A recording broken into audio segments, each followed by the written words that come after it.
O que é a graça? O favor que nós não merecemos, algo que não merecíamos, mas sem merecer, Ele nos deu, Ele fez por nós. Você precisa entender o que diz a palavra, que todos pecaram e destituídos da glória de Deus estão. Todos pecaram. Você sabe o que quer dizer isso? Você é um pecador. Você foi concebido num ventre de pecado. Você tem a contaminação, infecção do pecado. O pecado te depravou, te degradou. Sabe por que você é ruim, iracundo, perverso? Porque você se inclina para as coisas ruins por causa do pecado. Você tenta fazer o bem e não consegue por causa do pecado. O mal você não quer fazer, mas vive fazendo por causa do pecado. O pecado te condenou. Você estava condenado, sentenciado. Entenda isso. Deixa de crer nesse cristianismo cultural, nesse cristianismo tradicional do seu país, e creia no que a Bíblia diz. Aí veio a lei. Para que a lei veio? Quando a lei de Deus surgiu, quando os 10 mandamentos surgiram, quando a Bíblia, os mandamentos surgiram, despertaram em nós o pecado. Ou seja, a lei foi criada para manifestar em nós o nosso pecado. Porque nós, pelo pecado, não conseguiríamos obedecer à lei. A lei diz: não matarás, não furtarás, não adulterarás, ama o teu próximo, enfim, um monte de ordenanças. Por causa do pecado que está em nós, nós não conseguimos obedecer à lei. Não existe ninguém que nunca mentiu, que nunca xingou. Não existe ninguém que nunca pecou no pensamento, ninguém que nunca teve maldade no coração. Todos tiveram. E quando o seu pecado é confrontado com a lei, ele se manifesta. Porque você não pode obedecer à lei, porque ela veio revelar o seu pecado. Toda vez que olhamos para a lei, nós quebramos a lei. Todas as vezes que olhamos para os mandamentos, nós quebramos o mandamento. Nós não conseguimos cumpri-lo. E a quebra de leis, o que traz? Condenação. Por quebrarmos a lei de Deus, fomos condenados. A Bíblia diz que há uma separação entre nós e Deus, se chama pecado. Todos pecados e destituídos da glória de Deus estão. Destituídos, separados, não tem parte com Deus por causa do pecado. O que Deus faz? Aqui que você tem que entender, criatura divina. Aqui que você tem que entender porque você não pode ficar faltando de igreja, porque você tem que ler a Bíblia regularmente, porque você tem que valorizar esse Deus tremendo. Agora você precisa entender esse amor, e eu vou mostrar para você que Deus não é qualquer coisa, não é um utensílio para usar no fim de semana, que Deus não é algo para vir no final de semana apenas cultuar de forma religiosa, que Deus é tudo em todos, que o amor dele é a única coisa que não nos deixa ser mortos e exterminados. Vou te dizer uma coisa, eu estou pregando aqui, fui usado de uma forma poderosa. Se Deus me mandasse para o inferno agora, depois de ter sido usado dessa forma, ele seria totalmente justo.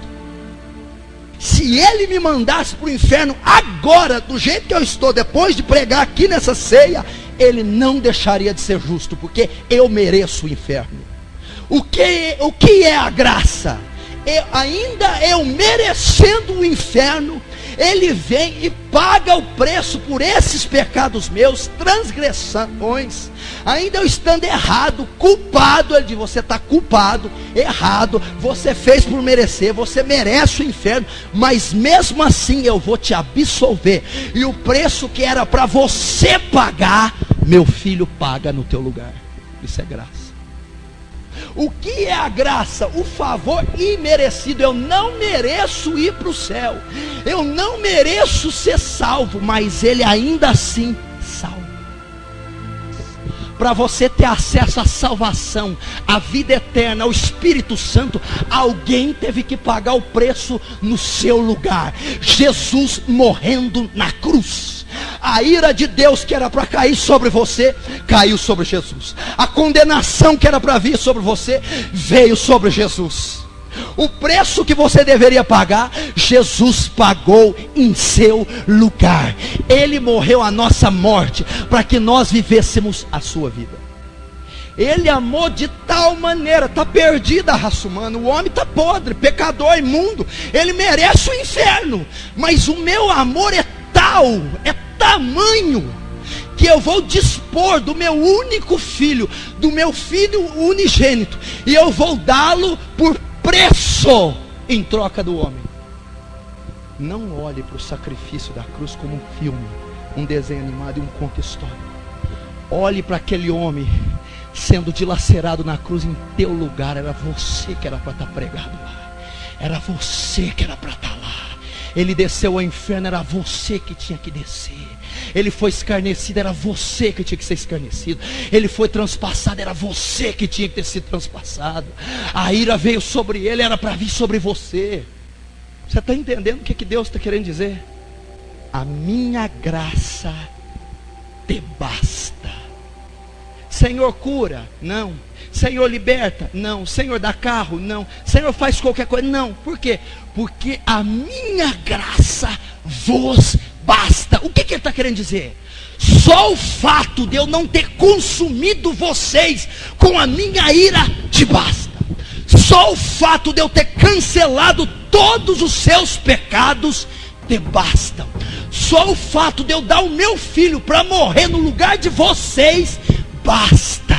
Eu não necessito fazer mais nada.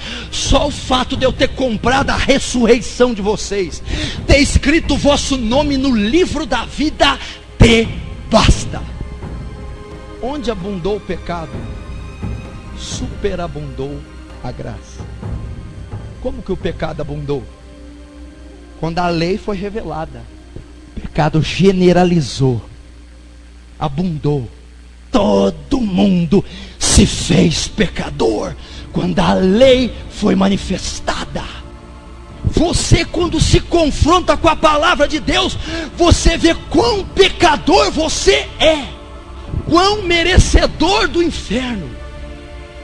Agora, olha mais uma vez, quem é esse Deus? Onde abundou o pecado, superabundou a graça. A lei expôs o pecado, veio Jesus e abundou em graça. Por quê? Tamanho foi a exposição do pecado, mas tamanho foi o sacrifício de Cristo, ao ponto de cobrir todo o pecado. Assim superabunda a graça de Deus. O efeito do pecado foi tão forte que condenou, mas o efeito do sacrifício de Jesus foi mais forte que absolveu.